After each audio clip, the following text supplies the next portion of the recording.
Fala pessoal, sejam bem-vindos a mais uma aula da Ion School Online e essa aqui é a nossa terceira aula falando a respeito das cartas gerais. Faltando apenas algumas aulas antes de nós finalizarmos esse curso que eu espero que tenha te ajudado em seus estudos, no seu entendimento das escrituras e especialmente fortalecido a sua vida de oração, já que agora você tem um entendimento maior a respeito de Deus, a respeito do seu plano, a respeito de suas promessas e a respeito do seu próprio papel na história de Deus. E hoje então, dentro das cartas gerais, nós vamos ver a primeira carta de Pedro. Essa carta simplesmente maravilhosa, profunda, riquíssima, pequena também, que foi escrito para os cristãos que estavam sofrendo perseguição. E Pedro vai escrever para eles focando na conduta exata ou na melhor conduta que representaria um cristão enquanto ele estivesse sofrendo hostilidades anticristãs, sendo acusado, sofrendo perseguição, mas mesmo assim com uma forte consciência do dom compensador da salvação pela graça de Deus. Falando a respeito da autoria dessa carta, no capítulo 1, versículo 1, nós vamos ver Pedro se apresentando como aquele que escreveu essa carta, mas lá no final da carta, no capítulo 5, versículo 12, o próprio Pedro vai dizer que ele escreveu essa carta pelas mãos de Silas, que aqui é chamado de Silvano. Então foi Silas que serviu Pedro como amanuense, ou como nós chamamos hoje, escrivão. O apóstolo Pedro, que ditou as palavras a Silvano, ou Silas, como nós vemos em Atos, foi um grande líder e de muita influência no meio da igreja do primeiro século, e nós podemos observar essa relevância, essa influência de Pedro quando nós lemos os evangelhos. Em Mateus 10, Marcos 3, Lucas 6 e Atos 1, todas as vezes que vão citar ou numerar os apóstolos, Pedro é sempre o primeiro que aparece. E se você estudar os 4 evangelhos bem direitinho, você vai descobrir que além da pessoa de Jesus Cristo, Pedro seria aquele que nós vamos ver mais informações a respeito da pessoa dele. O grande apóstolo Pedro era originalmente conhecido como Simão, isso no grego, ou Simeão no hebraico. Foi Jesus então quem recrutou Simão e renomeou ele para Pedro, isso também no grego. Já no hebraico ele é chamado de Cefas, que tanto no grego quanto no hebraico vão significar pedra ou rocha. De acordo com Mateus 16, 17, Pedro era filho de Jonas, que de acordo com João 1,42 era também conhecido como João. Ele e sua família eram pescadores lá em Betesda e mais tarde ele passou a morar lá em Cafarnaum, era onde ele morava durante o ministério de Jesus. Lá em João capítulo 1, do 40 ao 42, nós vamos ver que foi o irmão de Pedro, André, que conheceu Jesus primeiro e trouxe Pedro ou apresentou Jesus para ele. Nós também podemos entender, segundo 1 Coríntios 9, versículo 5 e Marcos 1, 29 a 31, que Pedro era casado e a sua esposa provavelmente acompanhava Pedro em seu ministério, aonde ele ia, para onde ele se mudava, ela também estava com ele. Já que em 1 Coríntios, pelo menos, Paulo nos dá a entender que Pedro carregava consigo a sua esposa onde ia. Então, voltando a falar da autoria, essa autoria foi amplamente reconhecida e aceita ao longo da história da igreja, ainda que alguns estudiosos da atualidade tenham formulado uma teoria de que 1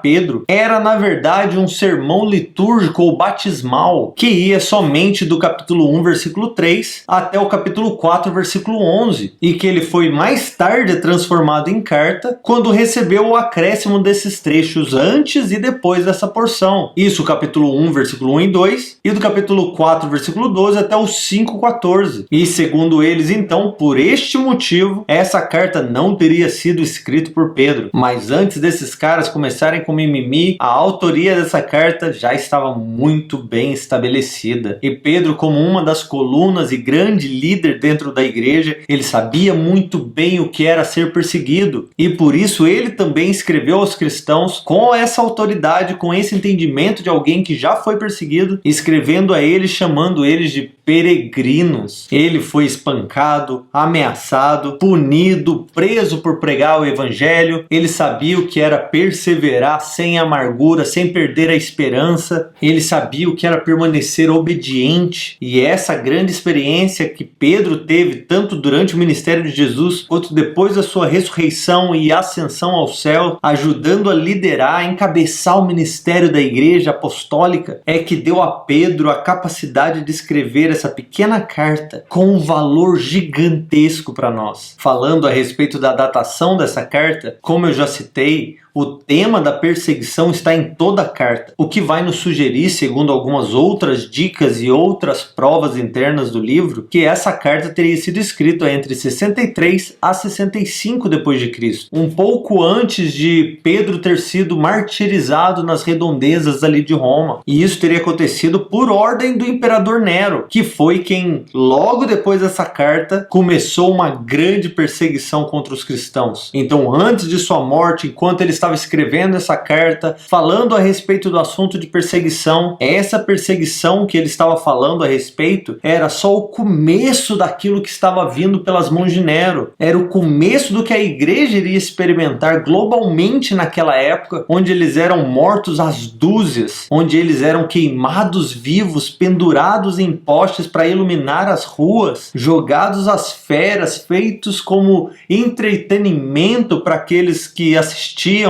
para o bel prazer daqueles que ordenavam essas perseguições. Aquilo que eles estavam sofrendo nesse momento era apenas o começo. O versículo-chave dessa carta estaria no primeiro capítulo, 1 Pedro, capítulo 1, versículo 3, onde Pedro, em sua ação de graça aqui, vai dizer assim: bendito seja Deus e Pai de nosso Senhor Jesus Cristo, conforme a sua grande misericórdia, Ele nos regenerou para uma esperança viva, por meio da ressurreição de Jesus Cristo de entre os mortos. Outro versículo também que eu poderia usar como versículo-chave e que também é muito conhecido da primeira carta de Pedro, seria 1 Pedro, capítulo 2, versículo 9, onde ele diz assim: vocês que estão sofrendo agora por amor de Cristo, vocês são geração eleita, vocês são sacerdócio real, nação santa, povo exclusivo de Deus, para anunciar as grandezas daquele que os chamou das trevas para sua maravilhosa luz. Só falando desses versículos chaves eu já fico empolgado, porque a profundeza teológica dessa carta é simplesmente bela. A ênfase dessa carta, então, só para dar um norte, está na suficiência da graça de Deus e a necessidade ou entendimento da comunidade de fé. Vocês estão sofrendo? Sim, mas a graça de Deus é suficiente. E vocês estão sofrendo? Sim, mas vocês não estão sofrendo sozinhos. Assim como vocês sofrem como comunidade, vocês também são edificados como uma casa, juntamente com todos os outros cristãos. É bem interessante que Pedro vai usar a palavra graça aqui em todos os capítulos dessa carta. No capítulo 1, versículo 2, 10 e 13. No capítulo 2, do 19 a 20, que no original ali está grato, mas poderia ser traduzido como graça. No capítulo 3, versículo 7. No capítulo 4, versículo 10. E no capítulo 5, nos versículos 5, 10 e 12. Então, a graça de Deus é com certeza a ênfase da carta de Pedro aos cristãos sofredores. Tendo dito isso, vamos cair no nosso esboço, começando com o capítulo 1, versículo 1 e o versículo 2 com a saudação de Pedro. Aqui, só essa saudação de Pedro já seria suficiente para uma pregação de 1 hora, ou se não várias pregações, porque a profundeza teológica está presente. Pedro aqui vai enfatizar a eleição dos seus leitores, chamando eles de peregrinos nesse mundo, isso no meio da obra salvadora de Cristo. Mas olha só que incrível, isso não pode passar batido, a maneira que Pedro constrói a sua apresentação aqui com essa estrutura trinitária. No versículo 2 ele vai dizer assim: vocês são eleitos segundo a presciência de Deus Pai, essa presciência aqui que vos elegeu antes da fundação do mundo. E talvez seja importante eu citar aqui que Deus não está à mercê do tempo e da história. Na verdade, Ele é um Senhor sobre a história, sobre o tempo. O tempo e a história servem aos propósitos de Deus. Então, se Ele tem a presciência do futuro e da história, é porque Ele é também aquele que está escrevendo, está direcionando todas as coisas, a história, dentro do tempo. Então, isso Ele vai falar no contexto de Deus Pai, pela santificação do Espírito, para a obediência e aspersão do sangue de Jesus Cristo. E agora sim, graça e paz, você sejam multiplicadas. E aí no nosso esboço, capítulo 1, versículo 3 até o 1, versículo 12, nós vamos ver uma beracá, ou uma bendição a Deus. Beracá aqui nós já vimos várias vezes durante a nossa trajetória pela Bíblia, que nada mais nada menos é de que uma ação de graça que vai além de qualquer outra coisa, reconhecer Deus como soberano sobre tudo e todos. É aquela ação de graça que vai bendizer Deus por acordar, pela comida, pelo sol, pelo respirar, pelas lágrimas, pela chuva, pelo frio, pela derrota. Bendito seja Deus porque em tudo tem seu propósito. Bendito seja Deus porque me encontrou digno de viver a sua história. Bendito seja Deus que me alcançou com sua graça. Então Pedro aqui vai utilizar desse beracá, dessa ação de graça, para agradecer e bendizer a Deus pelo processo ou pela obra salvadora de Deus e trazendo os cristãos a esse mesmo contexto. Então primeiro ele vai começar dos versículos 3 a 5 falando a respeito desse futuro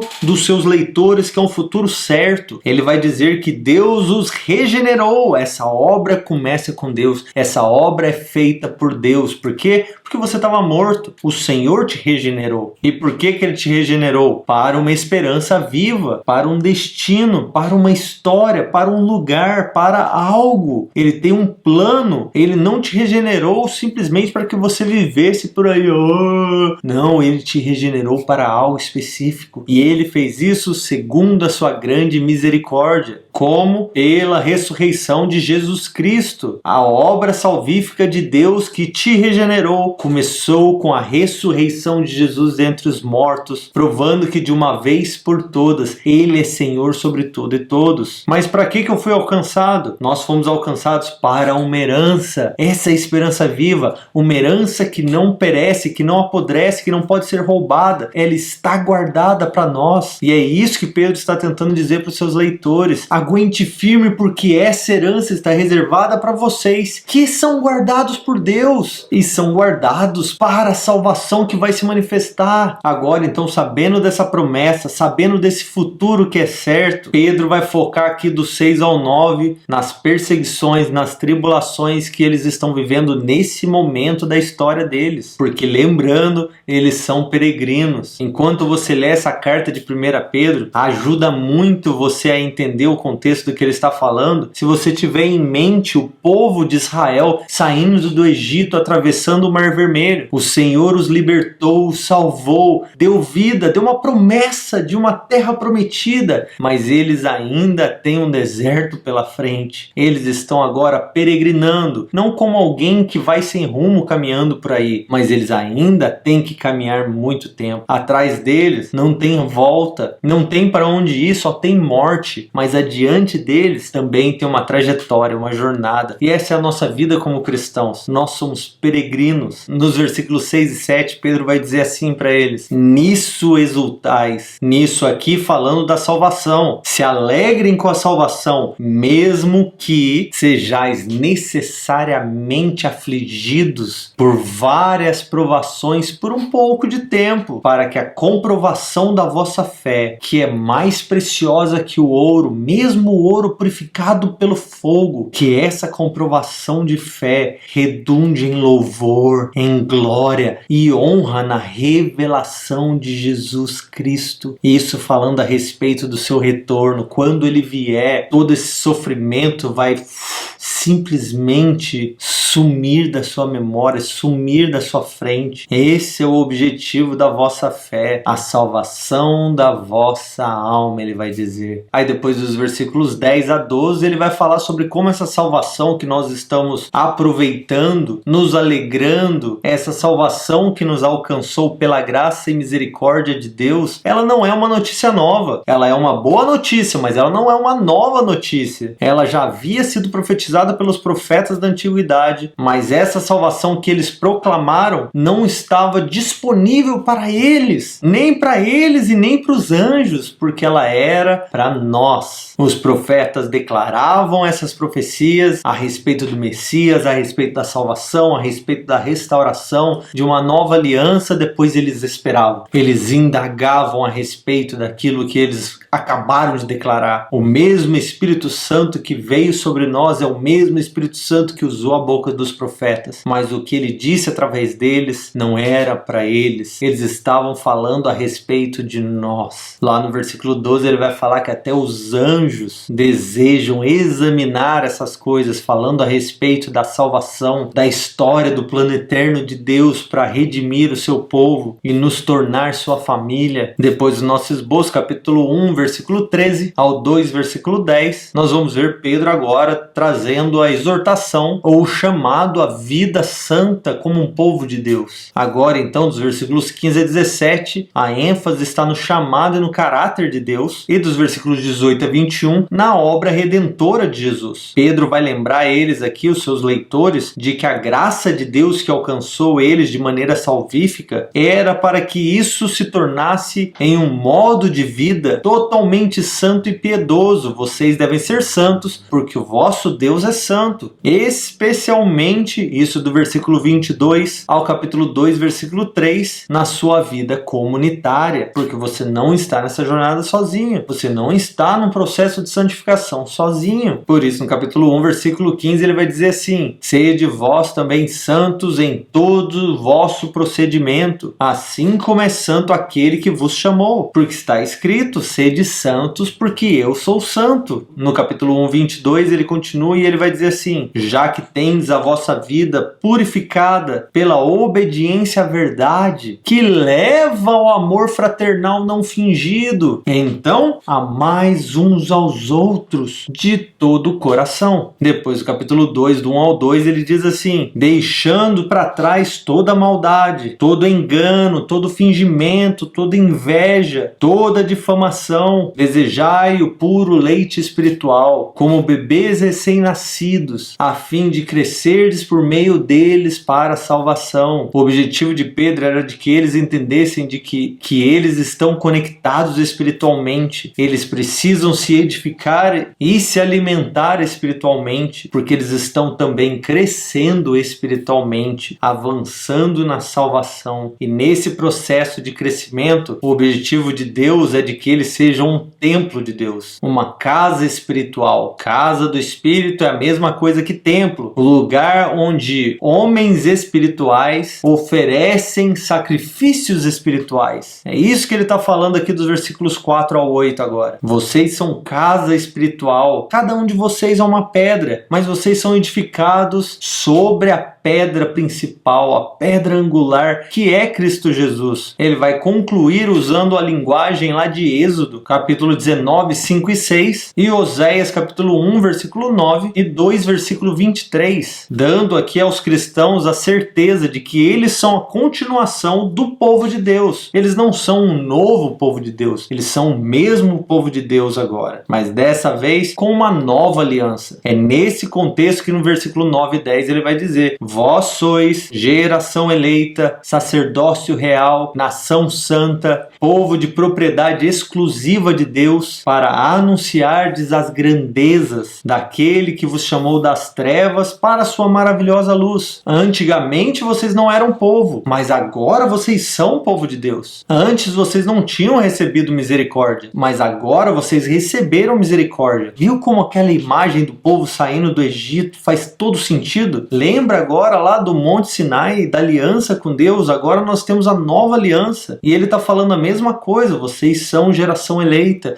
Vocês são povo exclusivo meu. Vocês irão me representar diante das nações, porque vocês são sacerdócio real. Antes vocês eram simplesmente um povo no Egito, mortos. Mas agora não. Vocês são meu povo. Eu sou o seu Deus. E ao invés de construir um tabernáculo no deserto, não, eu estou construindo com vocês uma casa. Isso é lindo, gente! Agora, lá no nosso esboço do capítulo 2, versículo 11, até o 3, versículo 7, nós vemos Pedro fazendo um chamado aqui particularizado, isso em vários cenários pagãos. Ele vai então começar essa sessão dando uma exortação para os seus leitores de que eles precisam ter uma boa conduta diante dos pagãos, fazendo aqui uma distinção entre gentios e pagãos, porque muitos daqueles que eram cristãos e tinham boa conduta, eles eram também gentios, significando que eles não tinham origem em Israel, mas agora eles eram povo de Deus. Mas os pagãos são aqueles gentios e judeus também, que viviam de maneira imunda e que não receberam a graça salvífica de Deus. Nesse contexto de ter uma boa conduta diante deles, é que Pedro vai falar para eles que é necessário, por causa do Senhor, vocês devem se submeter às autoridades. Primeiro ele fala às autoridades governamentais, depois ele vai falar a respeito dos escravos, dos servos, de como eles também devem se submeter aos seus senhores pagãos, especialmente quando tratados injustamente. Mesmo que isso não sirva no nosso contexto hoje, em relação à escravidão, ela ainda vai encontrar uma aplicação cultural em muitos aspectos. Falando aqui não das minorias sociais, mas falando a respeito do indivíduo cristão que é rejeitado e perseguido e maltratado, humilhado, tratado injustamente no seu trabalho, na sua escola, na sua família e de muitas outras maneiras. Mas Pedro diz para eles: é necessário que você se submeta, que você se porte corretamente, sede santos como Deus é santo, represente Deus onde quer que você esteja, porque Cristo, sendo sofredor, porque Cristo deu um bom exemplo, porque assim como Cristo se portou diante do Pai e diante do mundo, assim vocês também precisam fazer. No capítulo 2, versículo 20, ele vai dizer assim: pois que mérito há em ter sofrido ou ter de suportar sofrimento, se vocês estão sofrendo ou sendo perseguidos porque vocês cometem pecado? Que mérito tem se é por isso que vocês estão sendo esbofeteados? Ao invés disso, suporteis o sofrimento quando fizeres o bem, porque isso é digno de louvor diante de Deus. Aí nesse contexto ele vai usar aqui o exemplo do servo sofredor lá de Isaías 53, dizendo que quando ele foi insultado, ele não retribuía insulto, quando sofria ele não ameaçava, mas ele se entregava àquele que julga justamente ou julga com justiça. Por isso é necessário que nós também venhamos nos submeter. Depois disso, no capítulo 3, do 1 ao 6, ele vai fazer um apelo aqui às mulheres ou esposas de maridos pagãos, compreendendo a situação delas, de como elas não têm voz dentro do lar, mas que o modo de vida delas como cristãs, refletindo a Cristo dentro dos seus lares, faz toda a diferença, especialmente quando elas se embelezam no íntimo do seu coração, não com uma beleza exterior, mas com um espírito gentil, um espírito tranquilo que não perece, mas que também tem um grande valor diante de Deus. E aí Pedro vai olhar agora para os maridos cristãos e vai falar a respeito de como eles devem lidar com suas esposas, vivendo com entendimento, dando honra à sua mulher como a parte mais frágil, como cordeira deles na graça, cordeiras da vida, porque se vocês fizerem dessa maneira, honrando e cuidando das suas esposas, as suas orações não serão impedidas, porque não é de muito valor você fazer muitas orações, mas não demonstrar essa espiritualidade no seu relacionamento conjugal. Depois disso, no nosso esboço do capítulo 3, versículo 8, até o capítulo 4, versículo 11, nós vemos Pedro agora fazendo um chamado mais generalizado. Esse chamado diante das dificuldades, da hostilidade, das perseguições que eles estavam sofrendo. Do 8 ao 12, ele vai voltar a falar aqui a respeito dos relacionamentos e das dinâmicas da vida comunitária. E aí no 13 a 17 ele vai focar em como devem ser as reações que nós devemos ter diante do sofrimento imerecido. No capítulo 3, versículo 8, ele vai dizer assim: finalmente tende em vós o mesmo modo de pensar, todos vocês, não entristeçam uns aos outros, mas fortaleçam e edifiquem-se uns aos outros, mostrai compaixão fraternal, sede misericordiosos e humildes. Já no versículo 14 e 15 ele vai dizer assim: mas ainda que venhais sofrer por causa da justiça, ou pela justiça, vocês serão abençoados. Não temais suas ameaças, nem vos alarmeis, antes reverenciai a Cristo como Senhor no vosso coração. Este é o exemplo a ser seguido. Tende esse mesmo modo de pensar entre vós. Se um sofre, você sofre. Todos glorificam a Deus, guardam seu coração com mansidão, porque o nosso Senhor é Jesus e não eles. Por isso nós seguimos o exemplo de Jesus também. No versículo 17 ele até vai dizer dessa maneira, mais forte, mais claro ainda: porque se a vontade de Deus assim o decretar, decretar, é melhor que sofrais fazendo o bem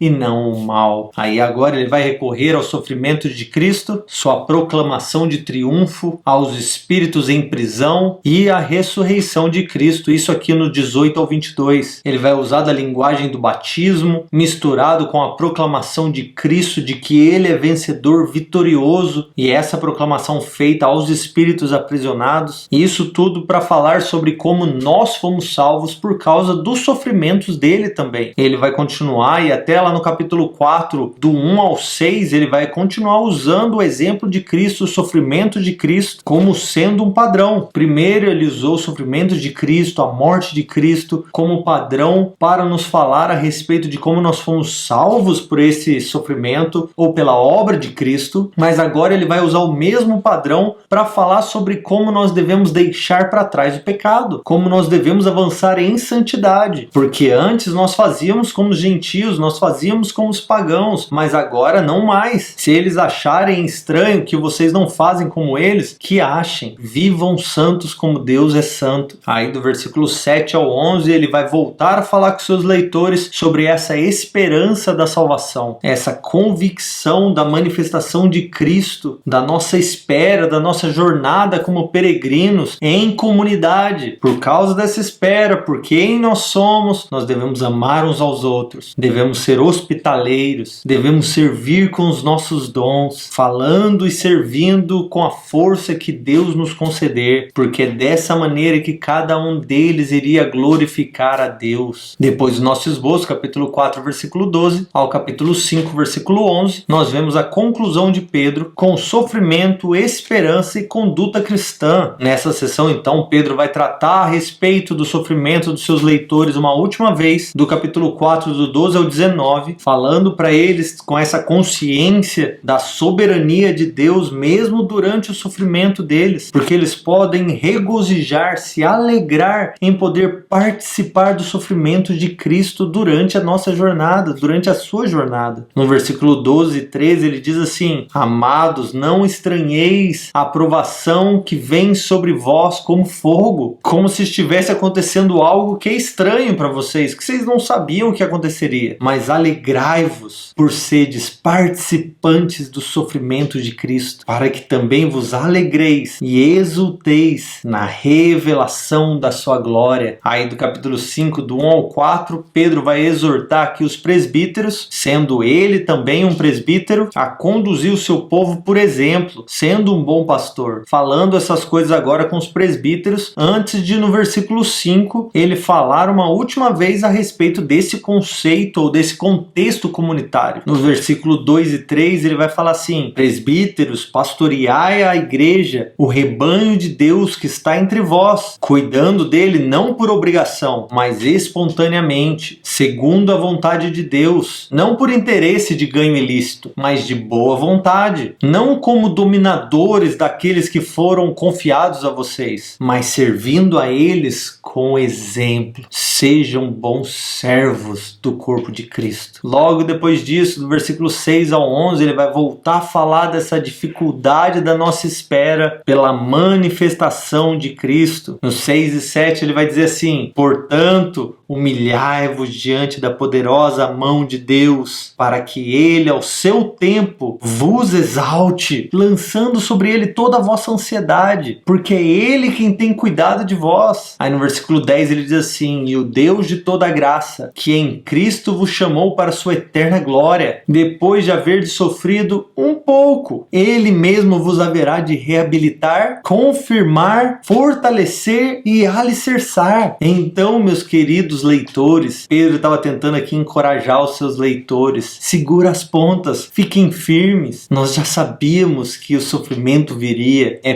parte da nossa participação na obra de Cristo. Nós somos peregrinos, estamos indo para um lugar prometido, um lugar reservado para nós. Aguenta firme, na hora certa Deus vai exaltar cada um de vocês que está sendo humilhado nesse momento. E aí, por último, no nosso esboço, do capítulo 5, versículo 12 ao versículo 14, nós vamos ver as saudações finais de Pedro. A carta de Pedro, então, vai finalizar com uma observação aqui de que é Silvano ou Silas quem está escrevendo a carta em nome de Pedro, ou escrevendo a carta que Pedro está ditando para ele. Vai fazer algumas saudações aqui, um alô, manda um abraço, e vai finalizar dizendo que a paz seja com todos vós que estáis em Cristo. Mesmo no meio dessas perseguições e tribulações e sofrimentos que vocês estão passando, que a paz de Deus esteja com vocês. Essa carta de Pedro, então, ela nos lembra que Cristo sofreu, como ele sofreu, mas ele venceu. Por meio de sua vitória, ele nos posicionou como peregrinos, caminhando ou tendo essa jornada, essa espera até o seu retorno. O nosso sofrimento, a nossa espera, o nosso aguardo, ele é fortalecido pela graça de Deus até a nossa vitória também em Cristo Jesus quando ele se manifestar. Porque